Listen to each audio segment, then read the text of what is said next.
ई चालान के खिलाफ दरखास्त पर समाअत सिंध हाई कोर्ट ने सिंध हुकूमत और DIG ट्रैफिक को नोटिस जारी कर दिए। 25 नवंबर तक जवाब जमा कराने का हुक्म।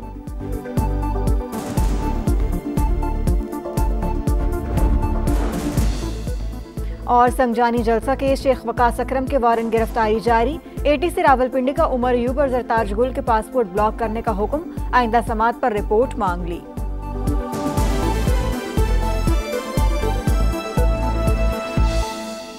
यहाँ पर अहम खबर आपको दें, चीफ जस्टिस याया अफरीदी को जस्टिस अतर मिनल्लाह ने भी खत लिख दिया। जस्टिस अतर मिनल्लाह का खत में जुडिशल कॉन्फ्रेंस बुलाने का मुतालबा, हल्फ हमसे अदलिया पर अवाम के एतमाद के दिफा का मुतालबा करता है। ये कहा गया है उनकी जानिब से खत में। सच हम सबको मालूम, लेकिन वो TV रूम या फिर चैम्बर तक महदूद रह जाता है। अदलिया की आज़ादी को कई बार अंदर से ही नुकसान पहुंचाया गया है। इस्लामाबाद हाई कोर्ट में जो हुआ वो उसकी क्लासिक मिसाल है। एक इदारे ने अवामी एतबार हासिल किया तो उसे सजा दी गई। सुप्रीम कोर्ट को भुट्टो के अदालती कत्ल में मिली भगत तस्लीम करने में 40 साल लगे। सुप्रीम कोर्ट अक्सर ताकतवर के साथ खड़ी रही, अवाम के साथ नहीं। जुल्फिकार भुट्टो की फांसी अदलिया का नाकाबिले मुआफी जुर्म था। बेनज़ीर नवाज शरीफ, मरियम नवाज के खिलाफ कार्रवाइयां भी एक ही सिलसिले की कड़ियां हैं। नेशनल अवामी पार्टी को इसी अदालत के जरिए कलअदम किया गया। माजी का हवाला देने का मकसद महज तनकीद करना नहीं है। याद दिलाना चाहता हूं कि अदलिया अवामी मंशा कुचलने वालों के साथ खड़ी होती रही। आला अदलिया में अवामी हुकूक के तहफ़्फ़ुज़ के लिए खड़ी नहीं हुई। अपडेट करने आपको ये अहम खबर है, चीफ जस्टिस याया अफरीदी को जस्टिस अतर मिनल्लाह ने भी खत लिख दिया है। जस्टिस अतर मिनल्लाह का खत में जुडिशल कॉन्फ्रेंस बुलाने का मुतालबा, उनकी जानिब से कहा गया कि हल्फ हम सब से अदलिया पर अवाम के एतमाद के दिफा का मुतालबा करता है। सच हम सबको मालूम, लेकिन वो टी रूम या चैम्बर तक महदूद रह जाता है। अदलिया की आज़ादी को कई बार अंदर से ही नुकसान पहुँचाया गया है।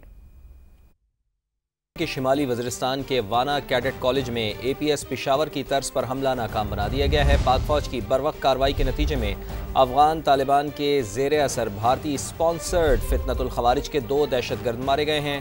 3 कॉलेज के इंतजामी ब्लॉक में महसूर ISPR के मुताबिक हमलावर कॉलेज की सिक्योरिटी को अबूर करने में नाकाम रहे। दहशतगर्दों ने बारूद से भरी गाड़ी मरकजी दरवाजे से टकराई। मुल्हिका इंफ्रास्ट्रक्चर को नुकसान पहुंचा। ख़ारिज अफगानिस्तान में अपने हैंडलर से राबते में थे। ISPR ने वाज़े कर दिया, पाकिस्तान दहशतगर्दों और उनकी क़यादत के खिलाफ कार्रवाई का हक रखता है। अफगान तालिबान के जेर असर भारतीय स्पॉन्सर्ड फितना अल खवारिज सिक्योरिटी फोर्सेस के निशाने पर 2014 के APS पेशावर हमले की तर्ज पर तालीमी इदारे की बड़ी तबाही का मंसूबा नाकाम। वाना कैडेट कॉलेज में पाक फौज ने 2 दहशतगर्द हलाक कर दिए। क्लियरेंस ऑपरेशन जारी। ISPR के मुताबिक हमलावर खवारिज अफगानिस्तान में अपने हैंडलर से राब्ते में थे। दहशतगर्दों ने बारूद से भरी गाड़ी कॉलेज के मरकजी दरवाजे से टकराई, जिससे कैडेट कॉलेज का दरवाजा मुनहदिम और मुल्हिका इंफ्रास्ट्रक्चर को नुकसान पहुंचा। भारतीय स्पॉन्सर्ड खवारिज के दहशतगर्दों ने APS पेशावर के तर्ज पर वहशियाना कार्रवाई करने और नौजवानों खुसूसन तलबा में दहशत फैलाने की कोशिश की।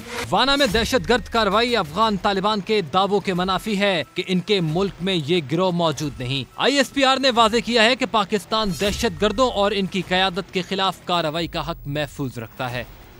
सदर मुमलिकत और वज़ीर आज़म की कैडेट कॉलेज वाना पर हमले की शदीद मजम्मत, बरवक्त जवाबी कार्रवाई पर सिक्योरिटी फोर्सेस को खराज तहसीन पेश किया। वज़ीर आज़म ने कहा, बुज़दिल दुश्मन ने एक बार फिर तालीमी इदारे को निशाना बनाने की कोशिश की। सिक्योरिटी फोर्सेस का गैर मुतज़लज़ल अज़्म इस्तेहकाम दहशतगर्दों के नापाक अज़ाइम को नाकाम बना देगा। मुल्क की हिफाजत की खातिर सिक्योरिटी फोर्सेस सीसा पिलाई दीवार की तरह खड़ी हैं। पूरी कौम सिक्योरिटी फोर्सेस को सलाम पेश करती है। वज़ीर आज़म ने वाज़ेह किया है कि मुल्क से हर किस्म की दहशतगर्दी के मुकम्मल खात्मे के लिए पुरअज़्म हैं।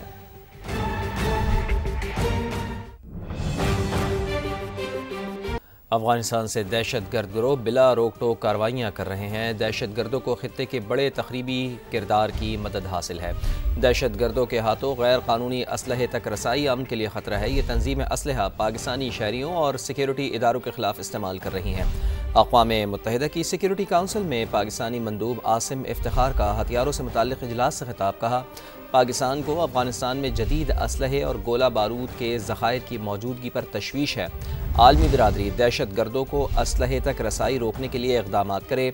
अफ़गान अबूरी हुकूमत को उसकी ज़िम्मेदारियों और वादों पर अमल दरामद का पाबंद बनाया जाए। पाकिस्तान का अमन तबाह करने वाले ख्वारिज के खात्मे का मिशन जारी। सिक्योरिटी फोर्सेस की KP में 2 अलग अलग कार्रवाइयाँ।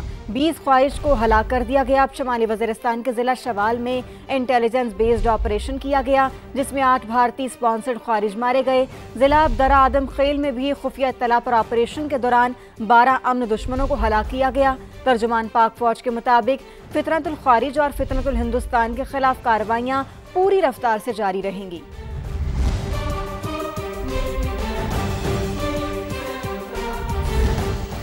आगे बढ़ते हैं और आपको बताते हैं कि 27वीं आईनी तरमीम का बिल आज कौमी असम्बली में मंजूरी के लिए पेश किया जाएगा। कौमी असम्बली के आज होने वाले इजलास का 10 निकाती एजेंडा जारी कर दिया गया है। एजेंडे में 27वीं आईनी तरमीम का बिल भी शामिल है। वज़ीर कानून सेनेट से मंजूर 27वीं आईनी तरमीम को ज़ेर गौर लाने की तहरीक पेश करेंगे।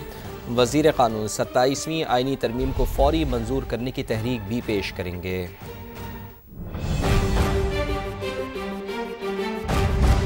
सेनेट में 27 अक्सरियत से मंजूर कर लिया गया। अब तरमीमी बिल के मुताबिक आर्मी चीफ अब कमांडर ऑफ डिफेंस फोर्सेस भी होंगे। Joint chief of staff committee का ओहदा अब 27 नवंबर से खत्म हो जाएगा। सदर मुमलिकत के खिलाफ ताहयात कोई क्रिमिनल कार्रवाई नहीं हो सकेगी। फील्ड मार्शल समेत एजाजी ओहदों को भी ताहयात इस्तिस्ना हासिल होगा। बहजाद सलीमी की रिपोर्ट देखिए।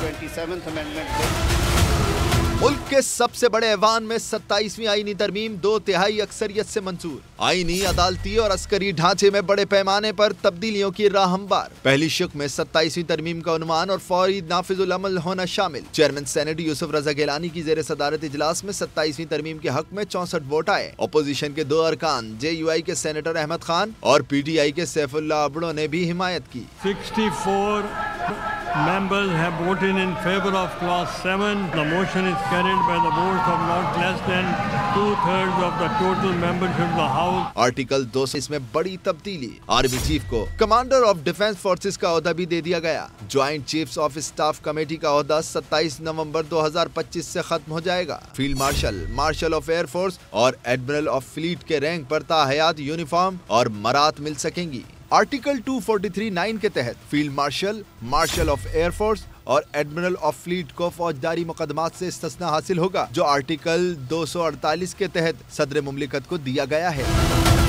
27वीं आईनी तरमीम के तहत सदर मुमलिकत को फौजदारी मुकदमात से ताहयात इस्तिस्ना दे दिया गया, लेकिन ओहदा सदारत छोड़ने के बाद अगर कोई अवामी ओहदा रखा तो इस्तिस्ना खत्म हो जाएगा। सुप्रीम कोर्ट का असखुद नोटिस का इख्तियार ख़त्म। 27वीं आईनी तरमीम के मुताबिक वफाकी आईनी अदालत बनेगी। आईनी अदालत पर सुप्रीम कोर्ट के फैसलों का इतलाक़ नहीं होगा। जजिस की अहलियत और तकर्रुरी की शराइत मुकर्रर। जुडिशल कमीशन की तश्कील 9 होगी। ज़हीर अली खान की रिपोर्ट। सुप्रीम कोर्ट का असखुद नोटिस लेने का इख्तियार खत्म। अब चीफ जस्टिस सुप्रीम कोर्ट का मवाख्जा भी होगा। सेनेट से मंजूर 27वीं आईनी तरमीम के मुताबिक आर्टिकल 175A में बड़ी तारामीम कर दी गयी। 175B से 175L तक नया बाब शामिल।